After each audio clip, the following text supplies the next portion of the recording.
cheers. Cheers. Hello and welcome to the Hello. pod. I'm Welcome. Chris. I'm Kim. And we are the Saints. Yeah. This is By the Saints podcast. And we're recording live from our bedroom. Our bedroom. Welcome to our bedroom. Welcome. Oh my goodness. Last time we invited everyone to our bedroom. We'll save that story. Save that story for later. That's really funny. That's a good build-up. Yeah. It's like, what happened? What have we been up to this week, Kim? Well, as you know, maybe, last week, we were on a retreat. Our own little retreat in the forest. It was beautiful. It was gorgeous. We needed that. We needed that. It took us a little bit to like connect to the Literally, nature. I was so stressed. Yeah. I went to the forest, and for the first few days, I was normally in nature. I'm just like You're in it. Yeah. I feel like I had like a something between me and the nature. Do you know what I mean? Yeah. Like I couldn't A barrier. let go. Yeah. You know, it was like still the stress was there. But by the end of the week, like 5 days we were there. Yeah. Oh, by the last day we were loving it. That switch was delicious. Delicious. Yeah. We found a nice little hike behind our house. Yeah, that was lovely. Behind our little Airbnb and just walked around. Yeah. Ooh, we went to the mill, a local mill, and bought some wood. Yeah. Because the forest has so much wood, and when we were there, it had just been a big storm. Mm-hmm. All these trees and branches were down. It was crazy. So many houses had been damaged. Insane. By falling trees and branches. And the whole place was just littered. But there was also just a lot of wood being, carved up, chopped up, So I was like, I got to get my hands on some of this good forest wood. Oh, yeah. So I went to the mill and picked out a few good pieces, like a local mill. Yeah. The guy that sold it to me was so funny. Yeah. He starts telling me this big, long story. And he's very just like, I was like, you want to tell him the tea? He was like... he like really told you stuff. So I go down to the bar and I see like Andrea there and I'm like, hey, Andrea, what's up? And she's all like, hey, Steve, what's up? And he's all like, hey, I heard that you were like, he goes like a full story. Yeah. And then she was like drunk and she was like crazy. And I was like, you can't be driving home like that, So I was all like, where's your keys? And she's all like, you're not taking my keys? And I'm like, come on, give me your keys, Yeah. He just went in on this story. Love that. And it was fantastic. Yeah. We were just loving it and bought our wood and said the town's cheers and tea. The town's tea, exactly. He let you in. Oh, All you had to do was buy town, wood from California. him, and he was like giving it to you. Loving it, loving it. Yeah. Yeah, so it was a great retreat. We lovely. recorded our last podcast episode there. Yeah. Our first one with the video. Uh-huh. People responded well to it. The one where we came out as queer. Oh, yeah. Craziness. Wait, that's such a cheers moment. And that is a cheers moment, and I missed it. Like, and we came out as queer. Come on again. Oh, cheers. I missed it again. Okay, let's go. Okay. And we came out as queer. Hey, there we go. We got it. We're celebrating. Well, you all responded so well to that episode. It was our first one That's that we true. had videoed. Yeah. And we started to put out some reels and things like that. Yeah. We got some really nice comments, and I thought I could read one of them out. But so many lovely comments and people, and messages, private messages of people, kind of letting us know that it was meaningful to them, right? What we said. It was really beautiful. Here's one person says this. One of our great friends from Australia, Chelsea. Yeah, we love her. You. She says, yes, I find loving to be such a sacred experience, just as natural as a supernova. You don't question the effect it has on the universe because it's a part of the dance. Awe-inspiring reactions last a lifetime. To be loved is to be seen. To be seen is to know your structure and patterns aligned with someone else's, even if briefly or for a long time. That's the dance. Love doesn't need labels or boxes because it's not defined by what we are, but who inhabits that space and who is with you when you do. Love hearing you both speak, XX. Wow. Isn't that beautiful? That is like so beautifully written. So beautiful. She's a poet. Literally. Chels, come on. We need you on the pod. But yeah, absolutely gorgeous. I love, like, it's a dance. It's a dance. I really love that. You know, so much of everything in life is a dance, right? Yeah. And it's easy to think, oh, it's just this. So it's just like black or white. But it's like, no, there's a dance. There's an intermingling of colors. Stuff isn't just one way or just the other way. It's fluid, and we are fluid, right? We're not just one person. We shift so much over our lives, and from day to day, and from month to month, and year to year, you know what I mean? Yeah. And depending on who we're with, like, who are you really? Well, I am lots of things, and many things, and ever you're many changing, things. ever growing. And the way that your essence and my essence intermingle is a dance. It's beautiful. Yeah, and it's a beautiful dance. Oh yeah, I like that dance. Oh yeah, so that's just beautiful. That's really, really cool. Yeah, I like that she says to be loved is to be seen. Yeah. I feel like she's experienced that, because I feel like to know it like that, to be able to articulate to love is to be seen, is like she's experienced it and maybe even given it. Like, I just feel like that's really so beautifully said. Totally. And I really like that. Totally. Yeah. I really believe, that to be loved is to be seen. Yeah. You know, for a lot of people, you know, looking for love, it can be easily turn into something where you're trying to find something that you're getting, right? Like a list of the person I'm looking for should have these qualities. Do you know what I mean? But really, to be seen, it just blows everything else away. It's like everything else is shallow compared to that. Yeah. To be seen is something deep and powerful, right? Yeah. Yeah. It's beautiful. Love that. That's so beautiful. So people responded well, which I love. Yeah. And we had a great time filming that episode, and a great time in the forest. Great relaxing time. Yeah. Is that then tying into how we brought everyone into our bedroom? Because that's the... Should we talk about that story? Yeah, because I feel like, okay, so it was our 10-year anniversary a few years ago, and it was a pretty queer party without us realizing. It was. Yeah, so, okay, what were our inspirations? Your inspiration, I remember, you were like, I want to, like, Barcelona underground nightclub vibe. Ooh, right? Yeah. And I was very inspired by Courtney and Travis at the time as well. So we had, like...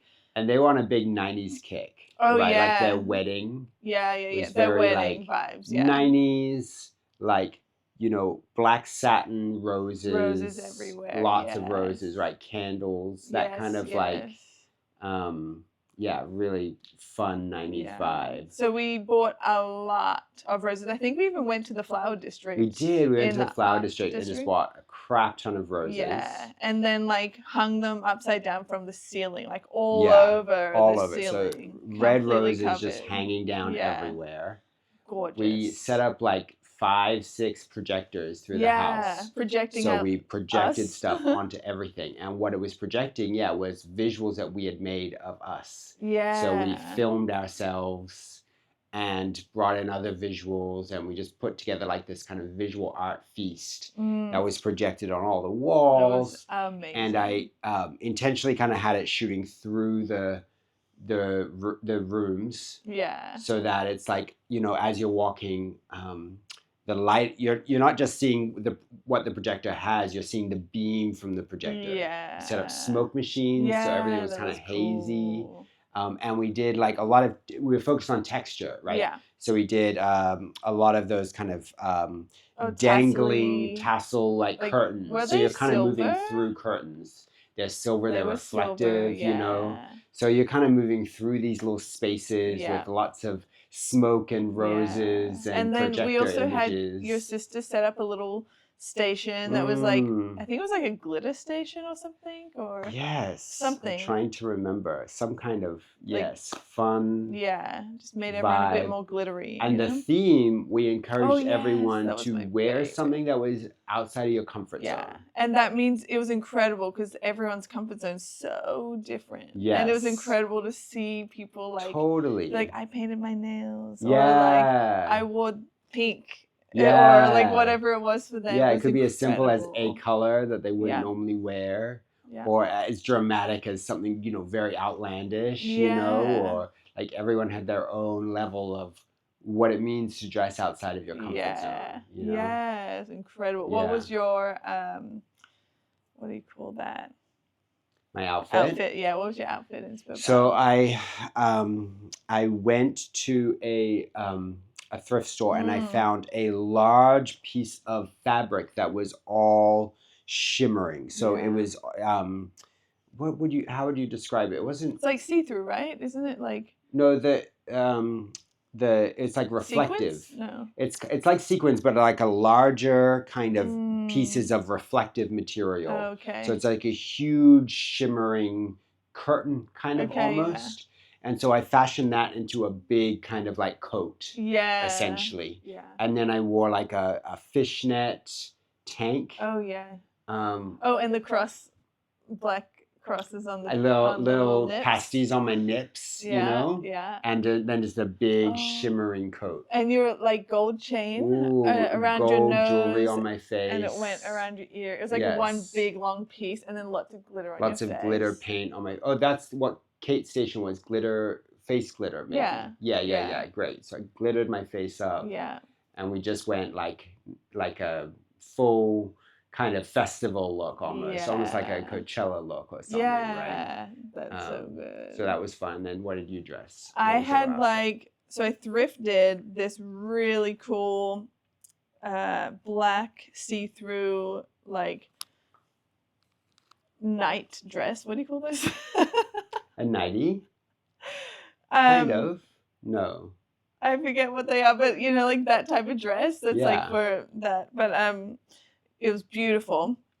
And what I did is it had a slit up either side of it was like above the knee height, slits up either side all the way like to the butt. And then I got the silver little pins. What are they called? Safety pins. Safety pins. And I pinned like a lot to close it just for like, I wanted it to be, texture and cool. Yeah, it's so interesting. I closed that on both sides. And then I did this like big cross in the middle and just lots of them hanging off. Yeah. And that was a very Courtney Travis inspired it's thing. Like bringing this kind of soft feminine look, but then safety pins are a bit like punk rock, and like kind of mixing those. Yeah. And then underneath this black see-through dress was like same length dress, but it had sparkles. So it was like super sparkly, shining through the black see-through. And it was incredible. And what's so fucking funny. Yeah.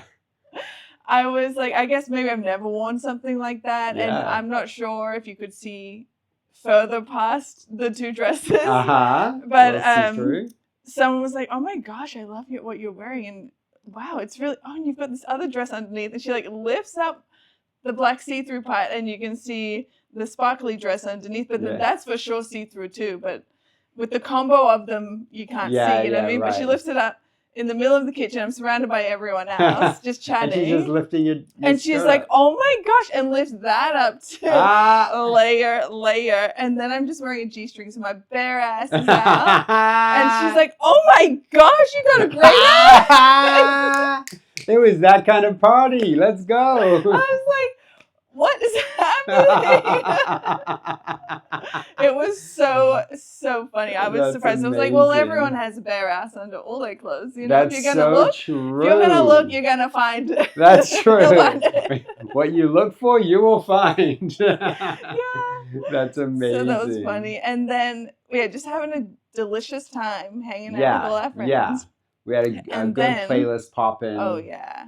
And then you called everyone to the bedroom. Yes. You summoned everyone. We also lived in a one-bedroom place. Yeah, it was like tiny one spot. bedroom, bathroom, hallway, kitchen, and living room. So it wasn't like huge, but most people were hanging all over the place, but in the living room and kitchen. Yeah. The bedroom was kind of part of the party, roughly. Yes. Right? We all gathered in the bedroom, which is why I brought the storks. We're in the bedroom here now with y'all.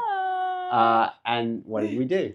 Oh, okay. I was like, what did we do? Or what did our friends think? We had a friend, remember? Yeah. That told us much later was like, I was like unsure if we were gonna like have an orgy.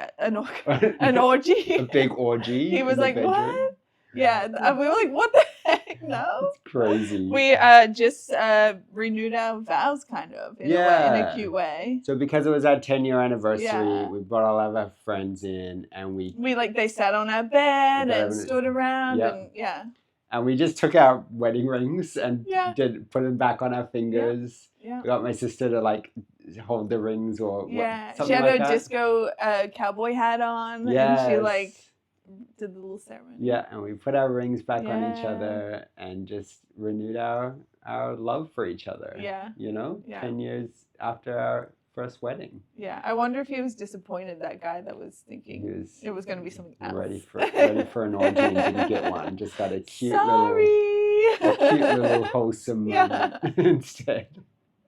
But it was cute. Yeah, it was. But what a delicious little queer party before we knew, Yeah, totally. We just were.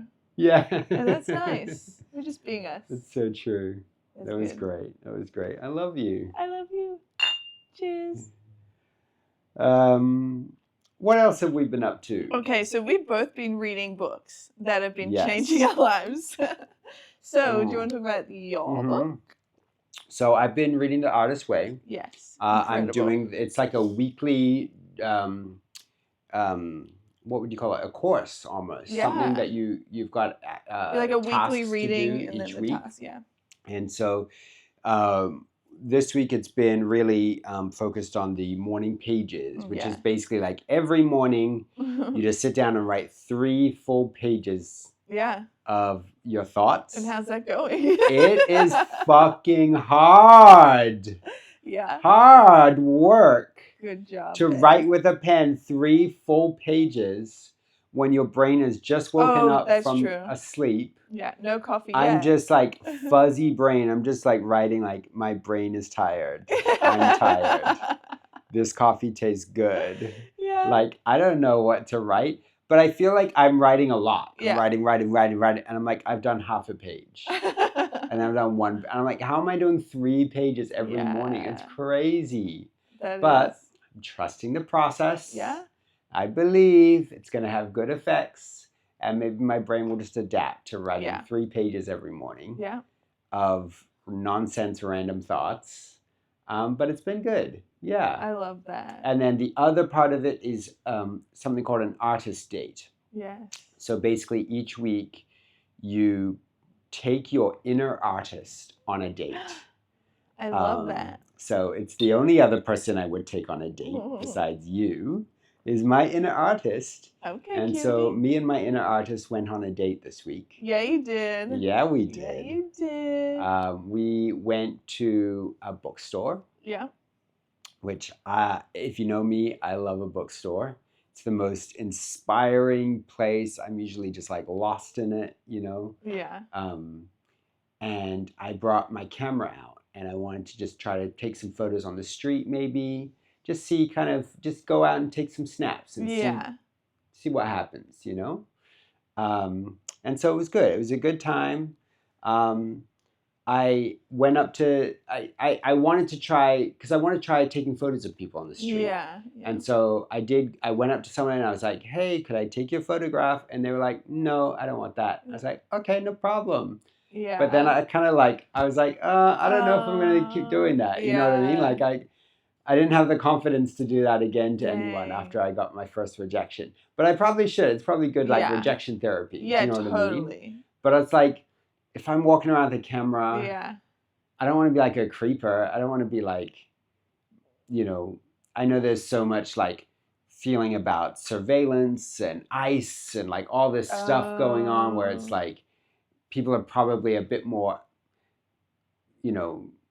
not interested in someone taking their photograph. Yeah. Do you know what I mean? Like are you trying to scam me? What are you doing? What's your angle? You know what I mean? Yeah. But I'd love to just practice more and Yeah. get out there and just take photographs of people, even just for practice, you Yeah. know?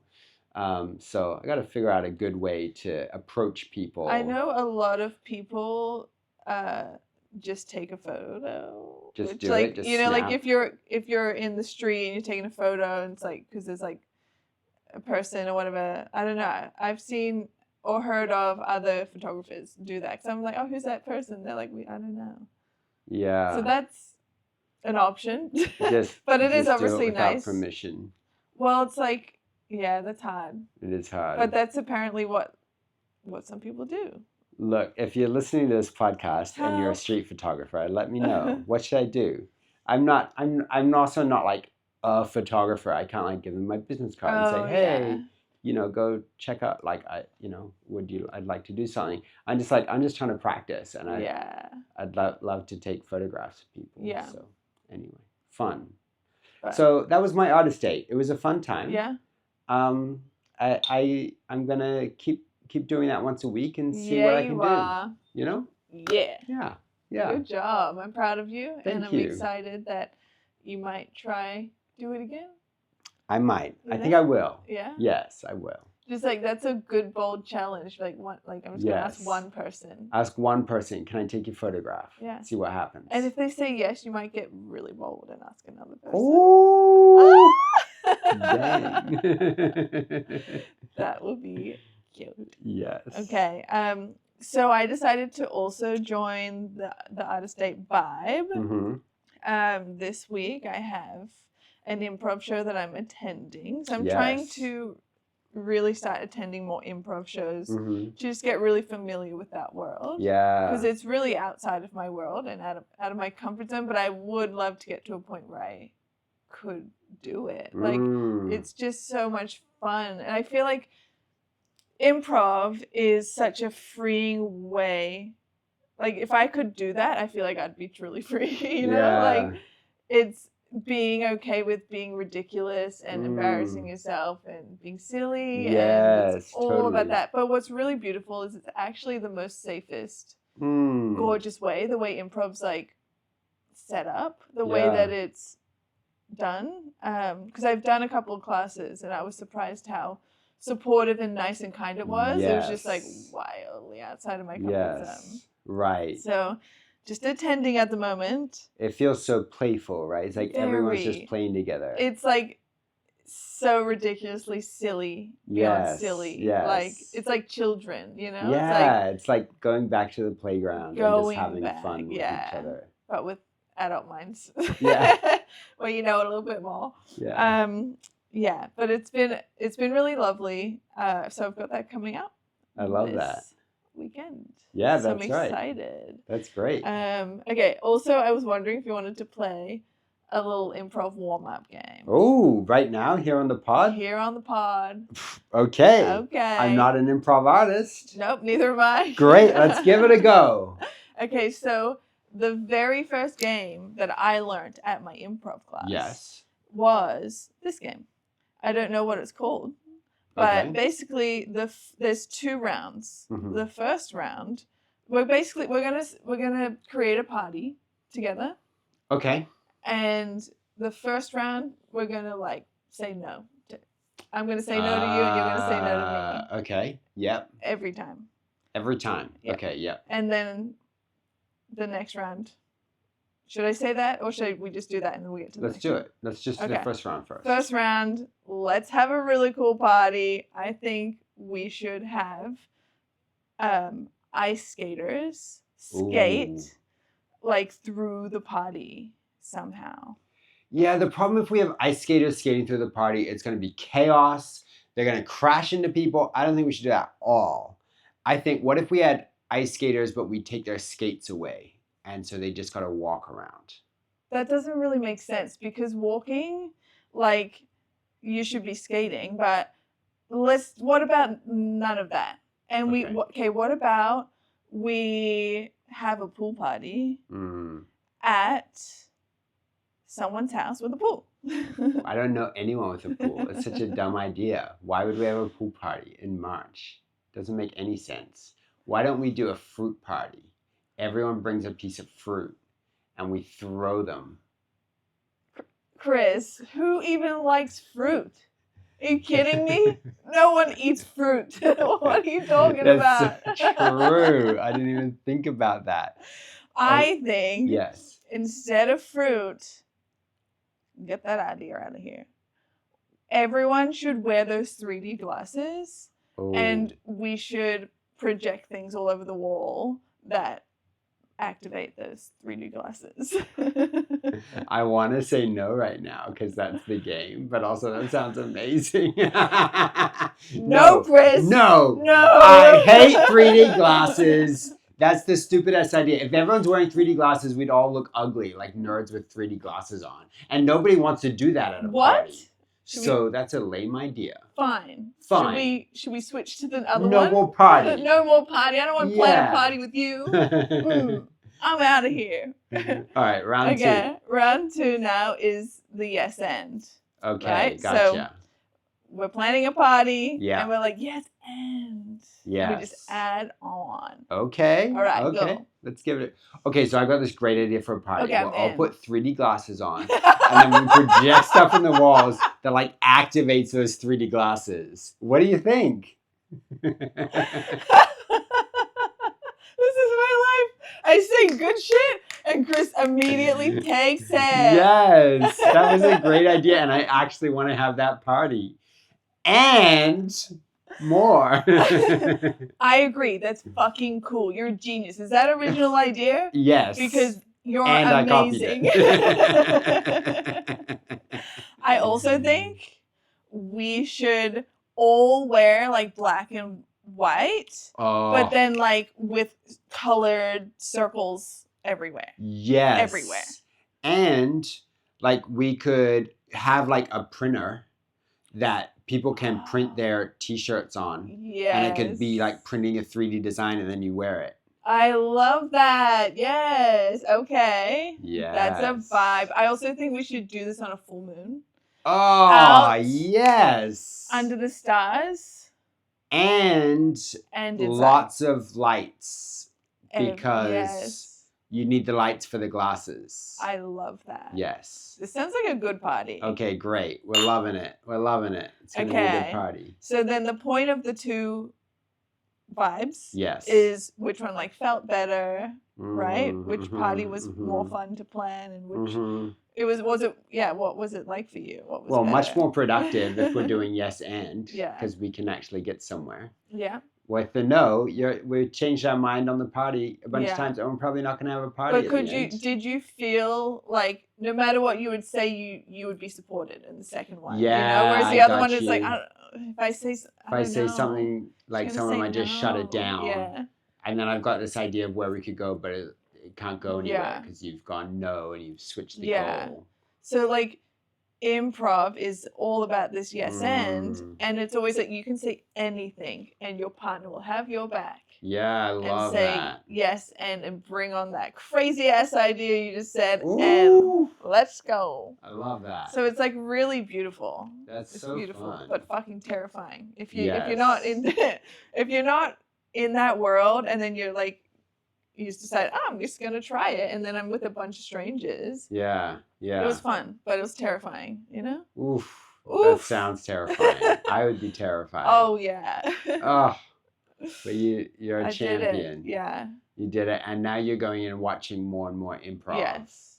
Just to like feel it out. Yeah. In that way. Just to be more in that world, just to get comfortable with like the silliness of it. Yes. It's like I just come from such a more structured world. Right. And so naturally for me, I'm like lean more into the like following the rules, and I'm really trying to lean the other way now. The thing about improv is it's all outside the rules. I mean, other than the yes and rules. There's like little things like that, but it's really like there's no. You get to take it wherever you want it. Yeah. That's cool. Yeah. That's so fun. So I think it's really important and for me because I need help in that area. So it's a really good. I'm glad I'm interested. That's great. Because that's the most important thing. Being interested. That is the most interest important thing. will take you places. Look, if you got interest, You're going places. Yeah, you got it. Oh, that's great. Okay. Oh, my book. Yes. I did mention it on the podcast last week. It's by Richard Christensen. He created Flamingo Estate, and he wrote this amazing book called, is it Becoming Alive? Or something like that. How to Become Alive? Fuck. Yeah, it's got a good name. It's got a good name. A good It's name. got a really real good name. We'll save that though. Save that for later. But it's been like, I've been reading it every day. Yeah. And it's been really impacting me. It's so amazing. Like the way that he has really gotten to where he is right now is insane. It's so cool. Like he didn't go out searching for it in this way. So basically during COVID, he had a bookstore. And really? Yeah, I don't know which one though. But he had a bookstore and had a little parking lot, and he heard that there was farmers losing, like they weren't able to sell their products, so they were losing money or like losing, you know, all the stuff. And so he was like, well, what if I just give them a place to sell their products? So they just like kind of came to sell their fruit and vegetables, and they thought maybe it would just like a couple of people will come, but it like went big. Wow. So instead of like him looking for what to do, like this kind of naturally came to him through caring. Yeah. And then what's also really cool is he's not like, okay, well, I'm looking for this, and this. He's like, to all the farmers he's connecting with and knows, he's like, what do you have? Give me that and let's make a box together. So he's created these really beautiful seasonal boxes of fruit and vegetables. And so they change because fruit is like seasonal and vegetables is like seasonal. So the boxes are always different. Yeah. And so I was like, wait, I wonder if these boxes still exist, because they sound incredible. Like I want to learn to eat seasonal. I think that would taste incredible. Yeah. And be amazing. So I ordered a box because they're still happening. Yeah. And I got the vegetable box and the fruit box. And already today it got delivered. It's been delicious. Oh, so good. I tried a kumquat for, is that how you say it? Kumquat? Yeah. I tried that for the first time. I was shocked because like it's like this tiny little orange thing. It kind of looks like a mini mandarin or something. Yeah. And then I chopped it, bit into it, and it was sour as fuck. And then like at the end, a little bit of sweet. Ooh. And then I was like, this is literally nature's sour candy. So true. I'm like, what? So true. It's healthy. Yeah. And it tastes exactly like a sour candy. Yeah. Sour and sweet. The combo is incredible. Oh, it tastes delicious. Yes. And I feel like it's like in Europe and everything, orange peel is a big part of a lot of desserts and things like that. And I feel like the kumquat is kind of like really got that orange peel vibe to it. Like you want to add it to things. Like I'm really excited to try to add it to chocolate. Ooh, or like in a salad. We did have it in a salad today. Yeah, so good. Yeah. On its own, sour candy in a salad. Yeah. It can mix really well. Balances out. Yeah. I've been loving what we've been eating today from that box. Even like the leafy greens, I feel like were so full of flavor. Yeah. So like rich, right? Whereas normally those are kind of like, you know, they're crunchy or whatever, but they don't have much taste. They're more just like have a higher water content, right? But these ones were like very peppery and like rich in their flavor. So amazing. Everything's delicious. And then there was some strawberries in there, and they smell incredible. They're also huge. Yeah. And in the book, it was saying that strawberries aren't a fruit that's all year round. They're seasonal, right? So they're seasonal. They're in the box right now. It's spring. That's when I guess it's harvest time for them. But in the supermarkets, they're all the time. They're all year round. So I'm like, oh, that's interesting. Yeah. So I just want to learn how to like we even have like a fig tree, for example, right? It's starting to spring in the spring, and then it's going to fruit in the summer. Yeah. And in winter and stuff, there's no figs. And so it's like incredible to eat those delicious, juicy fruits. Yeah, totally. And then we have a rosemary bush, and Yeah. that's all year round. Yeah. And we have a grapefruit tree Yeah. all year round. So Yeah. grapefruits are all year round. So it's really incredible to just like even experience like knowing that. Like I really like that connection of knowing what's seasonal, what's in, what's out. You just feel much more connected to your food, right? Yeah. And I love food. So it's like the more that I'm connected, it's like I'm going to be eating more tastier food. And I think maybe that's why food's even better in like Europe. Yes. Yeah. I'm not sure if that's true, but it could be. You know, we'll take that's it. one truth. We'll take it. Yeah, it's so interesting. Like, I mean, so much of our food is grown halfway around the world. Yeah. Or in places where it's the opposite season, you know. It's winter here, but it's summer there, and then we ship it miles and miles and miles, right? Yeah. But it's so much better to just be connected to your ecosystem and your climate. And the goal is like I'm inspired by Richard, and I'm excited that I get to have these boxes that he's created with his farmer friends. Yeah. But that's our goal. We actually want where we live in our garden to have our own fruit and vegetables. Yeah. And so this is more like a inspiration. These boxes for our garden, and it excites me. Yeah. Because Dirty Daddy is up to something in our garden. Dirty Daddy's always up to something. All right, I got exciting news and sad news. All right, exciting news. The potatoes are doing pretty good. We've got them sitting in water, sprouting. They're throwing some good roots down into that water, so we'll be able to plant them pretty soon. Okay. Maybe another week or two. But the seeds, all my tomato seeds and everything. Oh, yeah. They didn't nothing. Not a sprout. Not a single sprout. Do you think it was the soil? Or? I think it's the soil. Okay. I think the soil is like rich, but it's like heavy. Oh, maybe. Yeah. Maybe it's draining too fast and drying out too quick. So I might go look for maybe more of a special, like a seeding soil. Oh yeah. That's great. Something that's really just soft. It's designed to hold the water. Maybe even like a coconut, base or something. Yeah. Something that can like hold the moisture for those seeds really well. So if anyone's got tips, let me know. Yeah. But I need to get these seeds sprouting because we're already in a heat wave. I know. Everything should already be in the garden. Yeah. I'm behind on the planting, really. And that's okay. Also why we were behind on the pod, because we didn't film earlier this week because we were too hot. Too hot. Too tired. Too tired. But too today, hot and too tired. Somehow we mustered up enough energy. Yes, we mustered. Fresh go. Muster on. Mustard! Look, I live in the kitchen. It's gonna sound like that, you know? Yes, exactly. I like to muster up some things. Yes, you mustered up some energy. Yes. It has been hot. Like, we couldn't even go outside as much. In March, it's spring, and we've been having 100 degrees here. It's hot. And we're like, what's happening? We had a whole routine planned. Yeah, we couldn't even go hiking, gonna do all this stuff. No, stay in the AC. Yeah.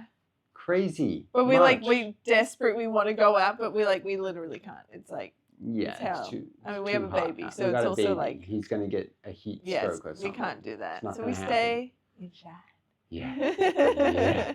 Stay inside. It's the only time to get the little wadey pool out for the backyard. We need it. You know? That helps, because then you're like in the pool, hanging out with maybe Aperol Spritz, because it's it's Aperol Spritz time. Yeah. It feels like we just skipped spring and went straight to summer. I know, yes. But it is kind of summer. We could just start doing our summer bit, huh? Yeah, I like that. Crazy. When it's summer in the Saints household, Aperol Spritz is, summer they start coming. Goes off.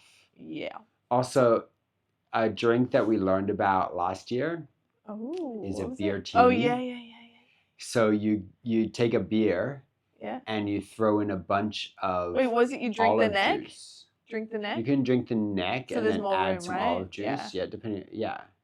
But olive brine and beer is a vibe. Surprisingly a vibe. Such a vibe. I had no idea. We And were then like, we what? had it. We were like, oh, I love this. This is how I want to drink beer from now on. Like, damn. Yeah, that was good. It was really refreshing. It's a good summer drink. Yeah, it's like a more savory beer, more umami flavored beer. Yeah. Oh, it's good. It's good. That was good. I like it. Damn. Okay, summer's coming up. Swimming days. Yep. Yep. Oh, recently we've had many New Years. We've talked about the New Year's in January. Yes. We've talked about the Lunar New Year. Lunar New Year. Mm-hmm. Is that the Chinese New Year? Yep. Yeah. And then we also have another New Year that I've just discovered. Really? It's something like, I don't know too much about it. Okay. But it's like the Zodiac New Year. Oh. And so apparently Aquarius is the first zodiac sign of the year. Really? And so I don't know too much. I want to know so much more. But apparently within the last week, it's kind of been the new year, the new zodiac Aquarius or Aries? Are we moving into Aries? Aries. Yeah, Aries, right? Yeah. See? I feel like we're moving into Aries. Yeah. Wait, why do you know this? Well, because my sister's birthday's coming up. Oh, okay, cool. Yeah. Yeah. Good. Yeah. That's also what I meant to say, and the whole time I thought I was saying that. When you said Aquarius? Yeah. Isn't that so funny when our brains we just think we're saying one thing. And then you said another word, and I was like, wait, that's the word. I thought that's what I was saying. Yes. That makes so much sense. Yes. So is Aries the first zodiac? Apparently. Out of the 12. Interesting. I didn't realize they had a first one. I don't know. I just thought it was just a cycle, but Yeah. that makes sense. I mean, it's like it ushers in spring in a lot of ways, yeah, right? it's very spring energy for sure. It's like you're gonna go and get shit done and get things, and let's go. And Aries get shit done, don't they? Yeah, with a good vibe too, good attitude, you know. Yeah. Aries got it going on. Yeah, so we like y'all Aries. Something in that world, we need to do a lot more research to know about this topic. We do. Aquarius and Aries are very different. They are quite different. So thank you for correcting me. Yes. So we're at least on board. So anyone that does know what we're talking about, I hope we did okay. I don't know much about Aquarius, so I want to hear from any listeners who are Aquarius. Tell us about your Aquarius experiences. Yeah. All I know is the age of Aquarius. I don't know. Nonsense. All right. Fun times. What else we got going on? with that being a new year, right? Yes. This new year vibe, we've just started. We got out our whiteboard to start our delicious lifestyle vibe because we had to redo it. We had to redo it. Sometimes we just redo it, and it just happened to align with the new year, and that's why I was interested in the zodiac new year. Yeah. But I'm like, how funny that we're doing it. You know? We're doing it, baby. We're really doing it. This is what doing it looks like. This is what doing it looks like. Let's go. What are we doing?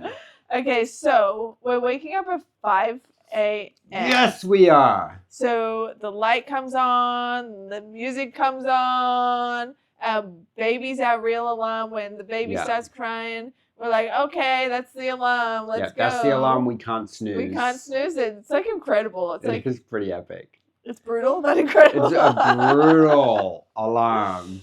Unsnoozable alarm. Unsnoozable. Demands but it gets us food. up. It gets us up and going. So that's we're right. Thankful. Thankful for it. So we get up and we brush our teeth. That's important. That's important. What our dentist all our says. dentist friends would like to hear that. It does feel good having fresh breath. And then strap on the babe. Thank you, Dr. J. Strap on the baby. Yes. And then we go on a walk around our little neighborhood. Yep, that's right. At 5 a.m. It's still dark. Yeah. People's sprinklers are going off. Yeah. We barely see anyone. Mm-hmm. What we do see sometimes as we walk by people's homes is their TVs on. Oh my God, really? The news playing. And I'm like, who's got the news on at 5 a.m.? Are you insane? The first thing you do when you wake up? This is madness. That is a fucking wildlife.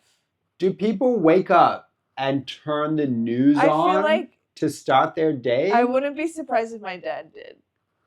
That feels horrific. That feels like an assault on your senses at 5 a.m. Ooh. I agree. But then I was like, or is it people that have fallen asleep in front of the TV and the TV's still on? That's also highly likely for sure. Or do people, when they go to bed, they put the TV on to have some background noise? Yeah. All of it's horrific, I'll be honest. Many options. It's bad.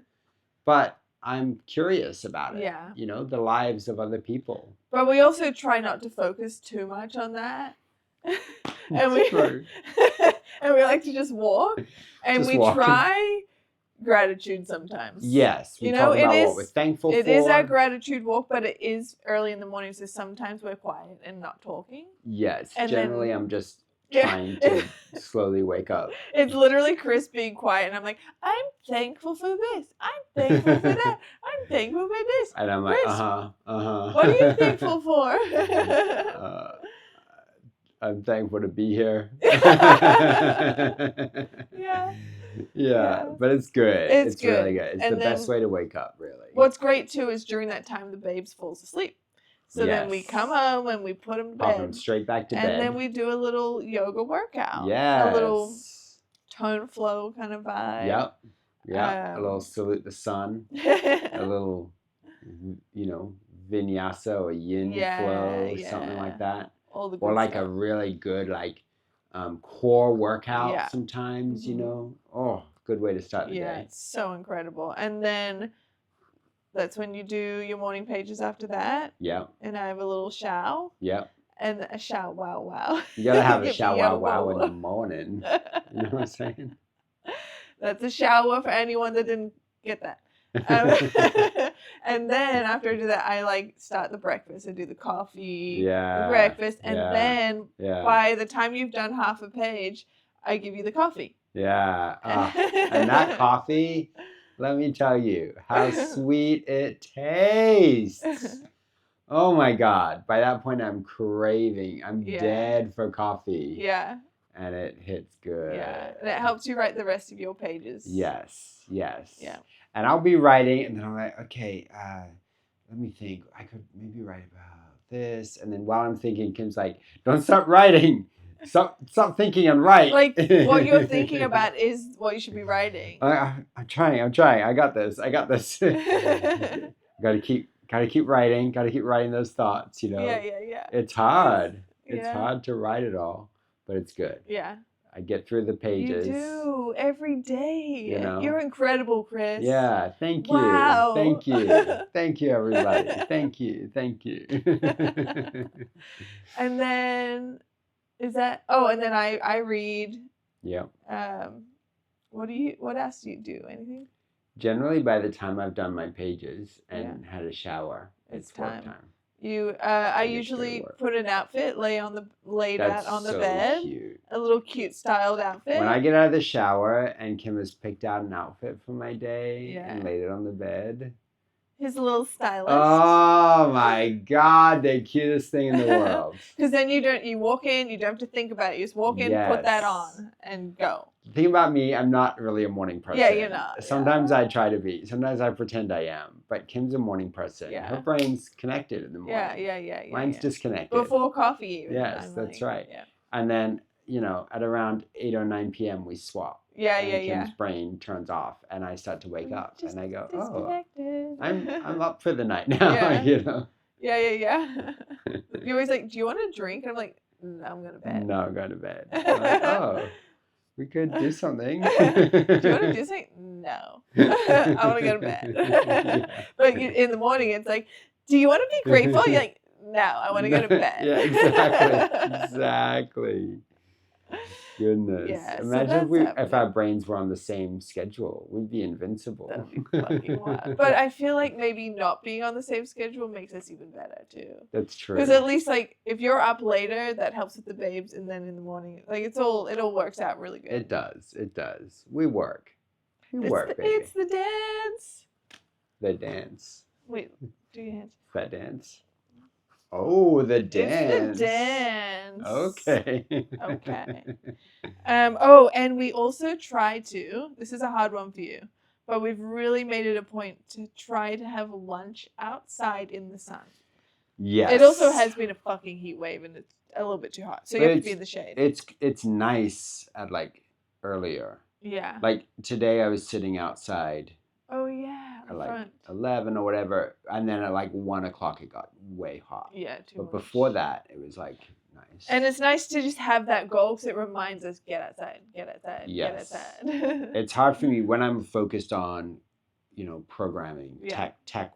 My brain is in the zone, in the place, and I'm like here, and it's hard for me to like switch all that off and just go outside and take a lunch break, But it's a good goal. It's a good reminder. Every time I give you food, I'm trying to pull you outside. Yes. But what's also great is sometimes you even take your laptop and you go outside. It's just like you're pulled to the outside. Yes. Instead of being in there for way too long. Yeah, that's so true. It's much nicer. It is. And then we also have been trying to do, when you finish work, get into the garden as well. Yeah. So a little bit of dirty daddy moments, That's right. Once I'm finished work, it's much better. It's easier to switch and just go straight to garden, and I can just forget about all the work stuff and switch my brain over. Halfway through, it's like hard to like switch and switch back or something. Yeah. But it's good. It's fun. It's been working so far. We'll see how we go. We've been struggling with the heat wave, and it's all new. It's all new, It's all new. We're figuring it out. We're not perfect. We have a baby that keeps us awake. Yeah.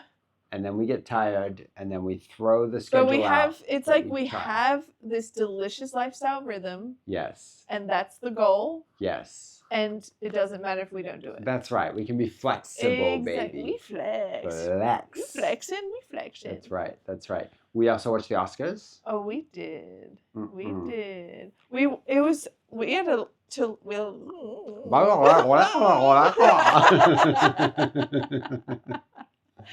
We had to watch a lot of movies before the Oscars. Well, because we've got a small baby, we haven't been able to get to the movies very much over the last several months. So we missed most of the Oscar contenders while they were in the cinema. Yeah.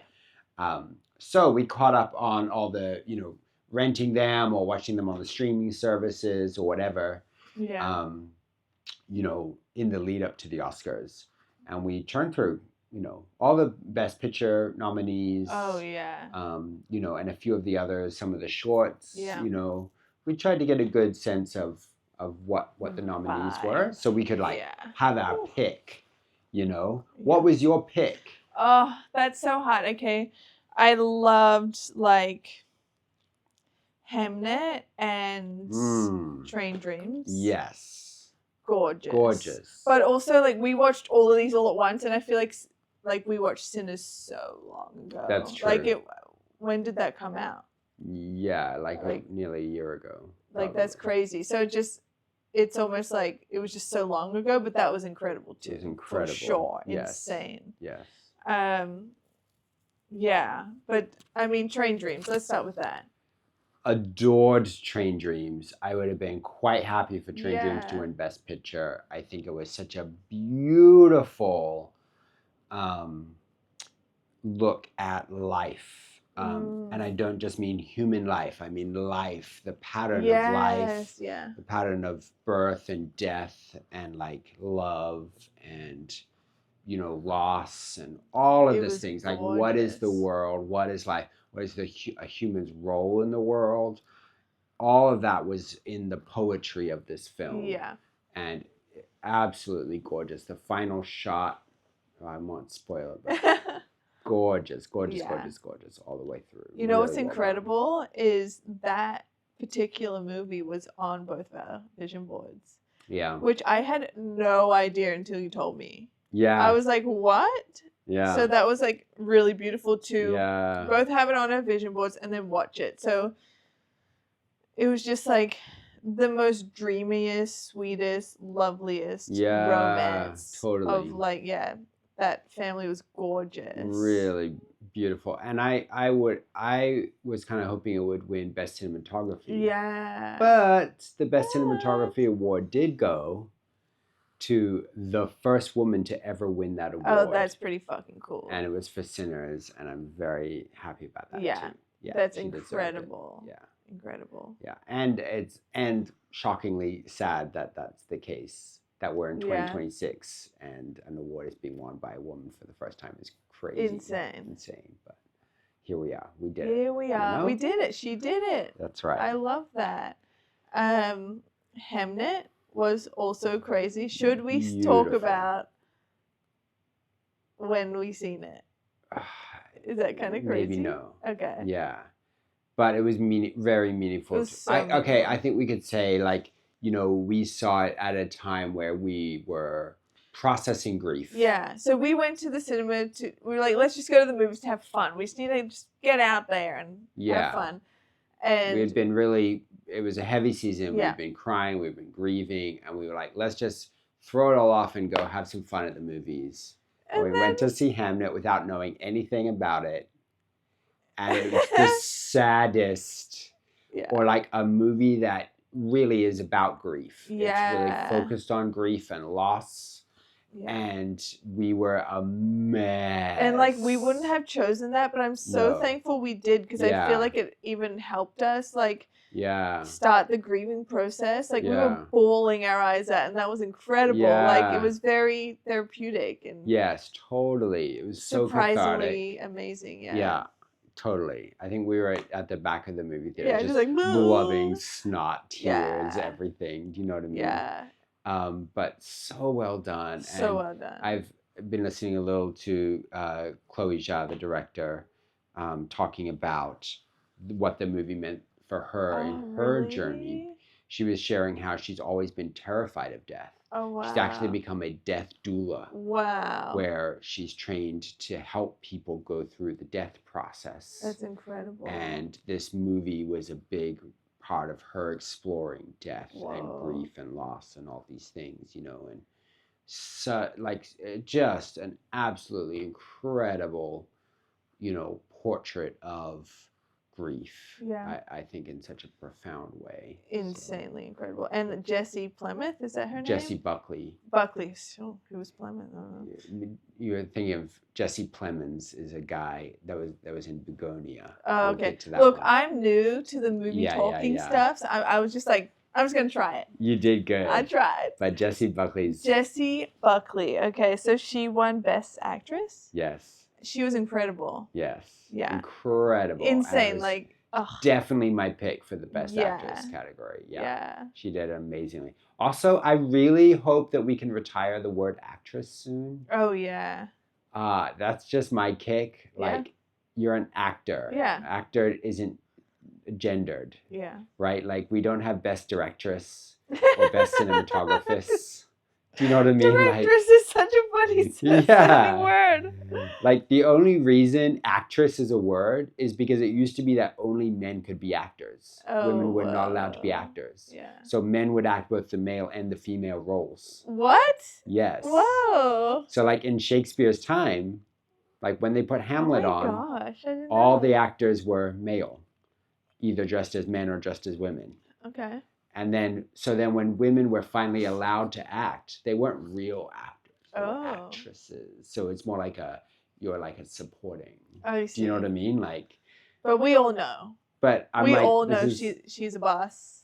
Obviously, yeah. An actor is an actor. Your it doesn't matter. Yeah. Your gender doesn't affect your performance. Yeah, Do you know what I mean? Like, I don't know. That's my thing. Yeah. But.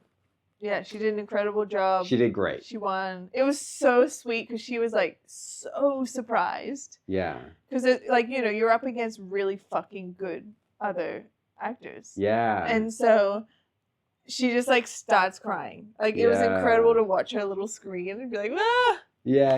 You know, it's just like she was so sweet. Wonderful.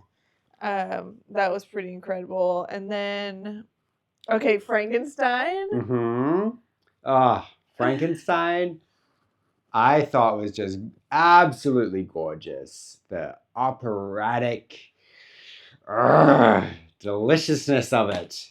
It just went in so much. What do you think of Frankenstein? Well, it's interesting because I don't usually like. It was harder for me to get into that one. Yeah. You know, the other two we talked about were like a bit more like romance and different and cute.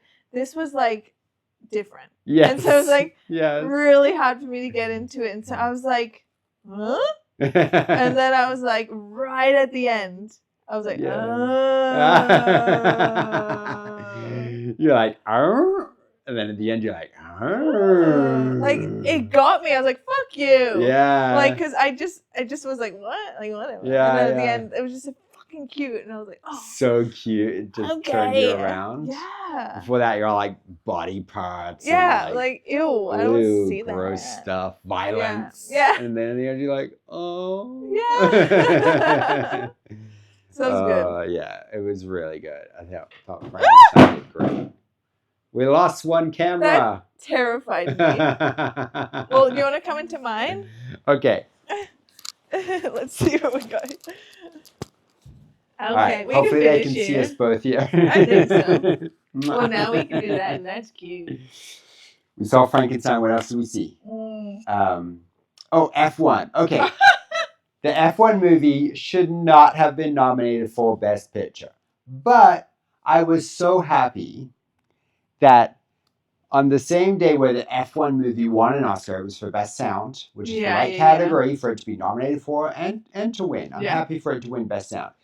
But on the same day that the F1 movie won that award, the producer of the F1 movie, Lewis Hamilton, got his first podium in years. That was cool. And for him to get a podium and an Oscar on, I know he didn't do the sound, but kind of an Oscar. Yeah. That's cool. Yeah. That's cool. I was cheering. Yeah. I was happy for him. Yeah. You know? Yeah. Oh, delicious. Incred.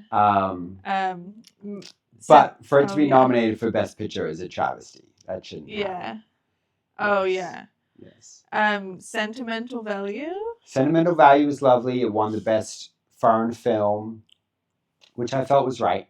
Yeah. I was happy with that award for it. I didn't feel like it was right for Best Picture, but it was a good movie. Yeah, it was pretty lovely. Yeah. It was a lovely, nuanced, subtle look at, family trauma and, some of those, really human things. There was some powerful elements in it, and the actors did such a good job with it. So yeah, the actors were good. Yeah. And then Marty Supreme. Marty Supreme, yeah. That was it was a fun one, I would say. It was fun, and I did like so much of it. I liked this. For me, it kind of was like the obsession of trying to achieve your goal. It was kind of almost showing how pointless it is. Do you know what I mean? Yeah. Like, it doesn't matter. Yeah. All of this this striving for greatness that so many people get caught up in, it was almost like, by showing it in such a almost ridiculous light, yeah, and how nothing's working out, it's like, yeah, he finally gets to the moment where he can like get through that, and it's like, okay, now you can just actually relax and be a human. Yeah.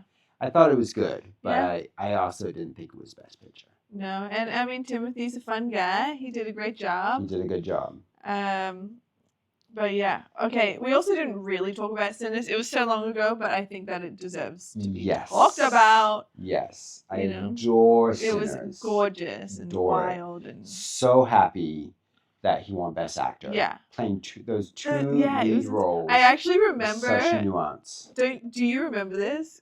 And I don't know if it's embarrassing for you, but I'm sorry, it is. Like when we were watching it. We were watching it, and I was like, "Wait, I feel like is Michael B. Jordan playing both of them?" And you're like, "No, it's different people." That's so true. Did you remember that? Yeah, somehow. You were convinced it was another person, but he did a fucking good job then. Really Did. It's really like, it looks like the same person. So I'm very into looks, No, I know. Of course it's the same person. Yeah. But for some reason, there's something when you're watching it, it's like your brain, it's almost like you can't believe they're the same person. Oh, you know what yeah, I mean? Like, I think the way that he plays those two characters is so powerful because he really creates a separation between them. Do you know what I mean? Yeah. Incredible. For twins, for people that are like, it could easily just be the same person, but he, that's got to be so challenging as an actor, to really split those characters apart. Yeah. Incredible. Yeah. I mean, that's why he won Best Actor, right? Yeah, he deserved that so much. Yeah, he did a really good job. And I thought 100% that Sinners was going to win Best Picture. Oh, yeah, that's true. Wait, but who won? One Battle After Another. Wasn't it cute? Oh, wait, we didn't talk about that. You want to talk about that real quick? I loved One Battle After Another as well. Yeah. I loved that it won Best Editing. I think the way that they told an epic story, an epic, that's spanning multiple years within the scope of a feature-length film, they were so clinical with how they cut it, with what they included and what they didn't. Yeah. To tell that story, I thought was really an immense achievement. And I love that the Best Supporting Actor went to Sean Penn. Okay. I love Sean Penn's role as Lockjaw. It was so fun and wild. Over the top, and you could tell that he was having so much fun with it. Really great movie. Yeah. I enjoyed it a lot. I think Sinners should have won Best Picture. Totally, I don't think it should have won Best Picture. But what's beautiful about the director of that one, right?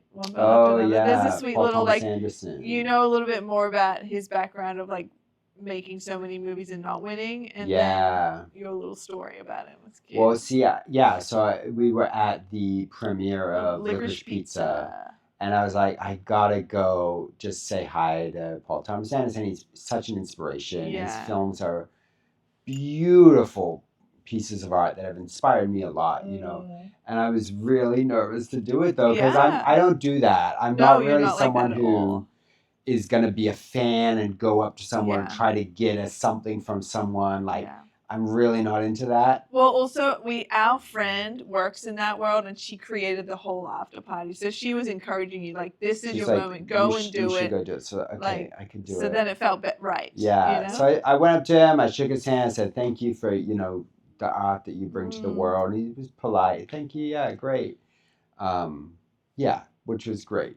So sweet. I love his art. I think he's a wonderful, wonderful artist. Yeah. And I really appreciate it. And so to see him finally win an Oscar, I think was great. I think he deserves an Oscar for his body of work. Yeah. Definitely. It's shocking that he hasn't received one yet. Yeah. And so he won Best Director, Best Picture, and that's huge and wonderful. Yeah. And I'm happy for him to get that.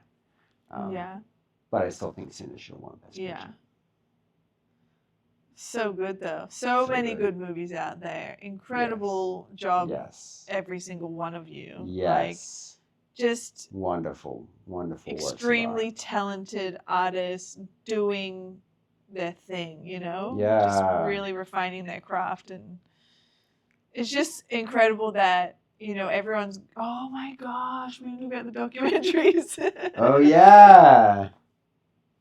Okay, so we were really hoping that Come See Me in the Good Light would win, because I've been listening to the Handsome Pods. I've been following Tig and Tig's story about it, because Tig's one of the, I guess, producers. She's one of the main people that kind of made it happen. Producer, yeah. So I've just been hearing a lot from her, and just her side of the story, and it's so beautiful. And that story, that documentary is so incredible, so beautiful, and just such a beautiful light to this world, and I think everyone should watch it.